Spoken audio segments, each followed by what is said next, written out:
इंसान छपरी हो और मार्वल ना देखता हो, impossible. Sorry sorry sorry sorry sorry. शुरुआत में हमें दिखाया जाता है कि स्पाइडरमैन नो वे होम के बाद से स्पाइडरमैन हमारे पिट्टू के साथ में क्या क्या हुआ। उसमें हमें दिखाया जाता है हमारा जो पिट्टू है वो 4 सालों में किन किन लोगों से लड़ा और किन किन निंजास से लड़ा, और हमारे पिट्टू ने दी हैंड से भी लड़ चुका है। और अभी जो उसका डायरेक्टर है, ये लाल लाल कपड़े वालों का डायरेक्टर, वो उसके लिए काम कर रहा है। और हमें करंट टाइमलाइन दिखाई जाती है जिसके अंदर अपना मकड़ा मैन जो है एक फ्लैट के अंदर बैठा है और उसने अपना खुद का एआई भी डेवलप कर लिया है जिसका नाम उसने रखा है ईवी। अगले सीन में हमें दिखाया जाता है कि हमारा मकड़ा मैन जो है वो अपने वेब शूटर्स को चेक कर रहा है और ईवी से बात करते हुए कह रहा है कि हमारा निशाना जो है सटीक जगह पर नहीं लग रहा है। और जब भी वो बाहर से हीरोगिरी करके आता है तो उसके सर में बहुत ज़्यादा दर्द होता है और वो गोलियां खाता है। फिर वो घर का सामान लेने के लिए बाहर जाता है, तभी उसको वहाँ पर कैप्टन डिवोल्फ का कॉल आ जाता है और वो पूछती है कि तुम्हारे सर का दर्द अब कैसा है। तो हमारा मकड़ा मैन झूठ बोल देता है कि हाँ, मेरा सर का दर्द अब ठीक है। इसी बातचीत के बीच में हमारे मकड़ा मैन को जो है नोटिफिकेशन आता है कि उसको ड्यूटी पर जाना पड़ेगा। पागल इंसान ने न्यूयॉर्क सिटी के ऊपर कब्जा कर लिया है और वो तबाही मचाते हुए घूम रहा है। पीटर जब लोकेशन पे पहुंचता है तो उसे पता चलता है कि एक टैंक है जो तबाही मचा रहा है, इधर से उधर गाड़ियों को उड़ा रहा है।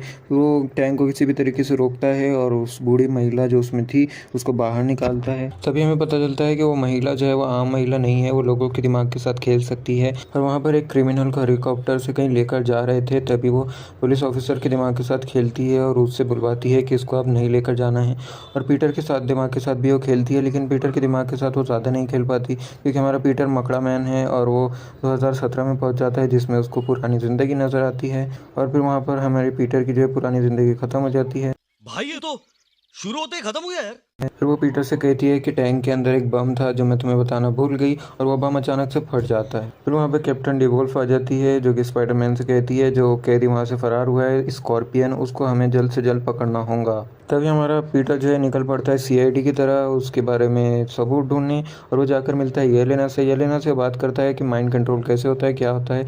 और येलेना बताती है कि माइंड कंट्रोल मेरा जो हुआ था वो अलग तरीके से हुआ था, ये तुम्हारा जो हुआ बहुत ही भद्दा तरीका था। उसके बाद येलेना कहती है कि डीओडीसी जो है पुलिस वालों का हेडक्वार्टर, उसको बहुत बार हाईजैक किया गया है और वहाँ पर बस एक ही चीज़ सर्च की गई है, वीमैक्स। पीटर जब पूछता है वीमैक्स क्या है तो येलेना उसको हकाल देती है कि तुम जाकर खुद पता कर लो। उसके बाद हमारा मकड़ा मैन डीओडीसी जाता है और बिल से मिलता है। बिल से मिलकर वो बातचीत करता है कि ये क्या चीज़ है जो कि हमारे दिमाग को कंट्रोल कर रहा है। बिल कहते हैं बहुत बड़ा थ्रेट है अपने लिए, लेकिन तुम जो है स्पाइडरमैन हो, मकड़ा मैन हो, और तुम जो है इसको बहुत अच्छी तरीके से हैंडल कर सकते हो और हमें तुम्हारी ज़रूरत है।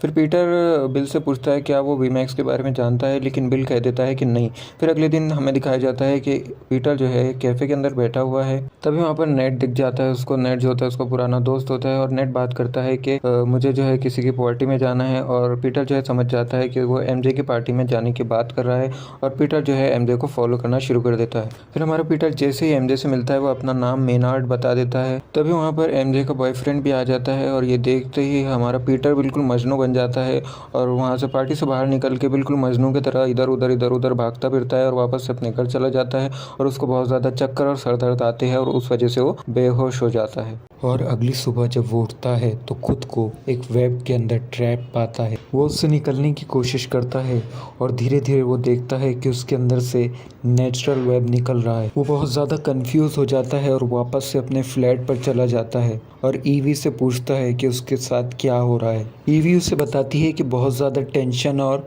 डिप्रेशन में रहने की वजह से उसका डीएनए जो है वो म्यूटेंट हो रहा है। बेसिकली पीटर का डीएनए पहले आधा इंसान का था और आधा स्पाइडर का था, लेकिन बहुत ज़्यादा डिप्रेशन में रहने की वजह से उसका डीएनए पूरी तरीके से स्पाइडर में कन्वर्ट हो रहा है, जिसकी वजह से उसे नेचुरल वेब भी मिल गए और उसकी स्ट्रेंथ भी बहुत ज़्यादा बढ़ चुकी है। पीटर उस ऑर्गेनिक वेब को यूज़ करने की कोशिश करता है और धीरे धीरे वो देखता है कि इस ऑर्गेनिक वेब को वो यूज़ नहीं कर पा रहा, और उसी टाइम पर उसको मैसेज आता है कि स्कॉर्पियन की लोकेशन मिल गई है। वो वैसे ही गिरता हुआ लड़खड़ाता हुआ स्कॉर्पियन की लोकेशन पर पहुंचता है, लेकिन वो देखता है कि उसे ठीक से लड़ना भी नहीं आ रहा। और फिर धीरे धीरे पीटर का जो डीएनए है वो पूरी तरीके से स्पाइडर में कन्वर्ट हो जाता है और उसकी आइज़ जो है वो ब्लैक हो जाती है और वो स्कॉर्पियो को बहुत बुरी तरीके से मारता है। और जब धीरे धीरे पीटर के समझ में आता है कि ये स्कॉर्पियन कुछ नहीं कर रहा, बल्कि स्कॉर्पियन को किसी ने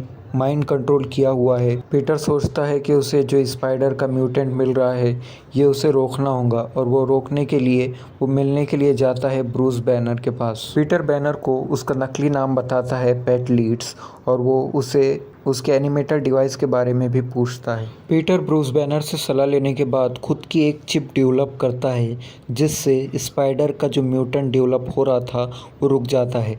लेकिन इसके एक बहुत बड़ा ड्रॉबैक था, ये चिप जब भी ओवरहीट होती थी तो ये ओवरहीट होकर वर्क करना बंद कर देती थी और फिर से स्पाइडर का म्यूटेंट शुरू हो जाता था। और इसके बाद हमें वो मिस्टीरियस बीइंग दिखाया जाता है जो कि लोगों के दिमाग को कंट्रोल कर रहा था और उसका नाम है जीन ग्रे। जीन ग्रे डीओडीसी में वीमैक्स के बारे में पता लगाना चाहती थी और यहीं पर हमें उसकी बैक स्टोरी दिखाई जाती है जिसमें हमें जीन ग्रे की बहन दिखाई जाती है सारा ग्रे, जो कि अपने माइंड से लोगों के माइंड को कंट्रोल कर सकती है और वो ये पावर्स अपनी बहन को दिखाती है। उतने में डीओडीसी वाले लोग आ जाते हैं और सारा ग्रे को अरेस्ट कर लेकर चले जाते हैं। इतने में जीन ग्रे जो है वो कोशिश करती है कि वो किसी भी तरीके से उसके सिस्टर को बचा ले, लेकिन वहाँ पर सारा ग्रे जो है उसको माइंड कंट्रोल कर वहीं रोक देती है, क्योंकि अगर डीओडीसी वाले लोगों को पता लग जाता कि जीन ग्रे के पास भी ये पावर है तो वो लोग उसे भी गिरफ्तार कर लेते। और आखिरी बार सारा ग्रे ने अपनी बहन से टेलीपैथी के ज़रिए ये कहा था कि वीमैक्स का पता लगाओ। तभी से जीन ग्रे जो है वीमैक्स के पीछे पड़ी हुई है और वो उसकी सिस्टर के बारे में भी जानना चाहती है। लेकिन बिल ने पीटर को बहकावे में ला रखा था, इसीलिए पीटर जीन ग्रे को ये करने से रोकता है। इसीलिए जीन ग्रे पीटर को ही अपना पहला टारगेट सेट कर लेती है। वो उसके पुराने अपार्टमेंट में जाती है और उसके सारी चीज़ों को देखती है, जहाँ पर उसे उसका एक लेटर भी मिलता है। उस लेटर के ज़रिए उसे एमजे के बारे में पता लग जाता है और जीन टेलीपैथी के ज़रिए पीटर से कहती है कि अगर उसने उसका रास्ता साफ नहीं किया तो वो अगला टारगेट एमजे को बनाएगी। पीटर ये सारी बातें सुनकर बहुत ज़्यादा डर जाता है और वो सीधे भागता है एमजे के घर को और एमजे को उठाकर किसी सेफ जगह पर लेकर जाता है। तभी वो लोग एक जगह पर रुकते हैं जहाँ पर एमजे ऐसे एक्ट करती है जैसे उसे पूरी बातें याद आ गई हो, उसकी पिछली पूरी मेमोरी वापस आ गई हो। लेकिन तभी एमजे उससे कहती है कि मैं एमजे नहीं, मैं जीन ग्रे हूँ। पीटर को ये सुनकर बहुत बड़ा धक्का लगता है और तभी वो वहाँ पर म्यूटेंट करने लगता है और एमजे को ज़ोर से धक्का दे देता है, जिसकी वजह से वो बिल्डिंग से गिरने लगती है। लेकिन पीटर जल्दी से दोबारा अपने आप का कंट्रोल ले लेता है और एमजे को वहाँ से पकड़ लेता है।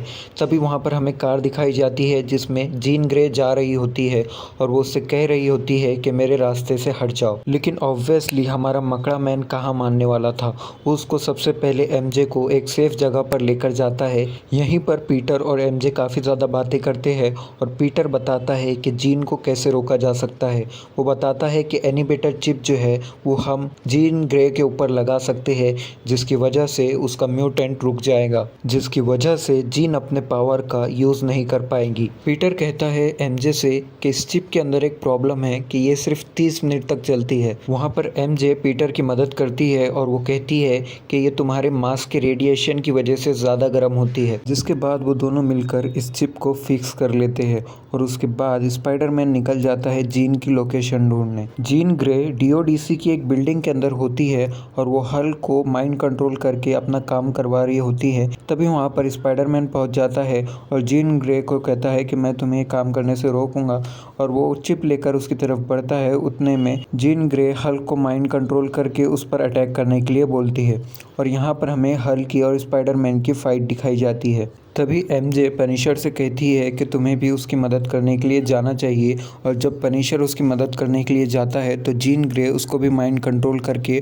वॉल्ट का दरवाज़ा खोलने के लिए कहती है। पनिशर जैसे ही दरवाज़ा खोलता है अंदर बिल बैठा होता है और जीन ग्रे जो है उसका भी माइंड कंट्रोल कर लेती है। लेकिन इतने में हल्क की और स्पाइडरमैन की फाइट जो है ख़त्म होती है और स्पाइडरमैन भी वहाँ पर पहुँच जाता है और वो जाकर अपनी एनिमेटर चिप लगाता है जीन ग्रे के ऊपर, जिससे उसकी पावर बिल्कुल ज़ीरो हो जाती है। उतने में बिल उस पर शूट करके उसे बेहोश कर देता है और बेहोशी की हालत में वो स्पाइडरमैन से एक नाम बोलती है, सारा ग्रे। फिर पीटर बिल से पूछता है कि जब जीन ने तुम्हारा माइंड कंट्रोल किया था तो उसने तुम्हारे साथ क्या किया, और बिल वहाँ पर झूठ कह देता है कि उसने सारा नाम की किसी लड़की का नाम मेरे दिमाग के अंदर सर्च किया था। फिर बिल जीन ग्रे को डीओडीसी के प्रिजन के अंदर लेकर चला जाता है और स्पाइडरमैन पनिशर की शिप के ऊपर वापस आता है तो वो देखता है कि एमजे ने उसका पुराना लेटर पढ़ लिया है और उसको सारी बातें पता चल गई है और वो पीटर से उसका मार्क्स निकालने के लिए बोलती है ताकि उसे पता चल सके कि इस मार्क्स के पीछे पीटर है कौन। वो पीटर से कहती है कि ये सारी पुरानी बातें हैं और मैं तुम्हारे लिए अब कुछ भी फील नहीं करती और पीटर को कहती है कि मुझे वापस अपने घर छोड़ दो। जब पीटर उसे घर छोड़ता है तो वहाँ पर उन लोगों के बीच में बातें होती है और वहाँ पर पीटर कहता है कि क्या तुम्हें हम लोगों के बीच की वो बातें याद है जो वहाँ पर टावर के ऊपर हुई थी। लेकिन एमजे मना कर देती है और वो कहती है कि मुझे उस बारे में कुछ भी याद नहीं जब से मुझे जीन ने कंट्रोल किया था। तभी पीटर को समझ में आ जाता है कि जीन जब भी किसी को कंट्रोल करती है और जो कंट्रोल हो रहा होता है उसको कुछ भी याद नहीं रहता। तो बिल ने जो बात बताई थी कि सारा के नाम वो सर्च कर रही थी उसके दिमाग में, वो बात बिल्कुल झूठ थी और वो निकल जाता है सीधे डीओडीसी की तरफ। तभी वहाँ पर सीन शिफ्ट होता है और हमें दिखाया जाता है कि डीओडीसी के अंदर बिल जो है जीन ग्रे के ऊपर एक एक्सपेरिमेंट कर रहा है, जिस एक्सपेरिमेंट में वो देखना चाहता है कि किस तरीके से जीन ग्रे की पावर्स एक्सेस की जा सकती है और जीन ग्रे की जो पावर आ रही है उसका सोर्स क्या है। जब जीन ग्रे चेयर के ऊपर लेटी होती है तो उसको विंट मैक्स कुछ लिखा हुआ दिखता है और वो समझ जाती है कि उसकी बहन सारा ग्रे किस बारे में बात कर रही थी और वो ये भी समझ जाती है कि सारा ग्रे को बिल ने मार दिया है। तब जीन बहुत ज़्यादा गुस्सा हो जाती है और गुस्से में वो जो चैम्बर में कैद थी उसको भी तोड़ देती है और उसका जो एरिया था लोगों को माइंड कंट्रोल करने का वो भी बहुत ज़्यादा इंक्रीज़ हो जाता है। अब वो बिल को उस टॉर्चर चेयर के ऊपर बिठा देती है और उसे टॉर्चर करना शुरू कर देती है और वो फाइनली पीटर से बदला लेने के बारे में सोचती है क्योंकि पीटर ने ही उसे पकड़ा था जिसकी वजह से बिल ने उसे गिरफ्तार कर लिया और वो दी हैंड को कंट्रोल कर लेती है और पीटर के ऊपर उनसे अटैक करवा देती है। वो लोग पीटर को बहुत बुरी तरीके से मारते हैं और उसके दोनों वेब शूटर्स भी तोड़ देते हैं। अब फाइनली पीटर लड़ते लड़ते बहुत ज़्यादा थक जाता है जिसके बाद वो अपनी एनिबेटर चिप को निकाल लेता है और वो तेज़ी से म्यूटेंट करने लगता है, जिसके बाद उसकी आंखें जो है वो ब्लैक कलर की हो जाती है लेकिन दोबारा से वो नॉर्मल भी हो जाती है। इसका मतलब है कि पीटर इस म्यूटेंट को अब कंट्रोल कर पा रहा था। जिसके बाद वो दी हैंड को बीट करके एक्सपेरिमेंटल रूम पहुंच जाता है जहां पर बिल और जीन थे। अब फाइनली जीन की पावर बहुत ज़्यादा बढ़ चुकी थी जिसकी वजह से वो पीटर के मेमोरीज को भी देख सकती थी, जहां पर उसको आंट में दिखती है और वो कह रही होती है कि तुम दुनिया से बहुत ज़्यादा अलग हो और दुनिया भी तुम्हें अलग तरीके से ट्रीट करेंगी। ये बातें सुनकर जीन पीटर की जगह पर खुद को रख कर देखती है और वो बहुत ज़्यादा शांत हो जाती है। जीन को रियलाइज़ होता है कि जो वो कुछ महीनों से फील कर रही है पीटर ने अपनी पूरी लाइफ इसी तरीके से बिताई है और फाइनली पीटर और जीन एक दूसरे के दुश्मन की जगह एक दूसरे के दोस्त बन जाते हैं। पीटर और जीन की बातचीत चल रही होती है तभी पनिशर जो है अपनी स्नाइपर लेकर जीन को शूट करने वाला होता है क्योंकि उसे तो अभी भी यही लगता है कि जीन एक विलन है। तभी पीटर का स्पाइडर सेंस एक्टिव हो जाता है और वो जीन के सामने आ जाता है और गोली पीटर को लग जाती है। पीटर बस मरने ही वाला होता है कि जीन अपनी पावर का यूज़ करके उसके ब्रेन को एक्टिव रखती है और उसको हॉस्पिटल ले जाया जाता है। फाइनली यहाँ पर फिल्म की हैप्पी एंडिंग हो जाती है, लेकिन हमें एक पोस्ट क्रेडिट सीन दिखाया जाता है जिसके अंदर स्पाइडरमैन की लोकेशन अर्थ पर नहीं दिखाई जा रही और वो किसी और ही जगह यानी कि स्पेस में कहीं और बताई जा रही है। यहाँ पर हमारी फिल्म ख़त्म होती है और जाते जाते मैं बस इतना ही कहूँगा कि क्यों नहीं हो रही पढ़ाई? एग्जाम बगल में आ गया, लाइफ में कुछ करना है, अगर ऐसा है तो क्यों नहीं हो रही पढ़ाई?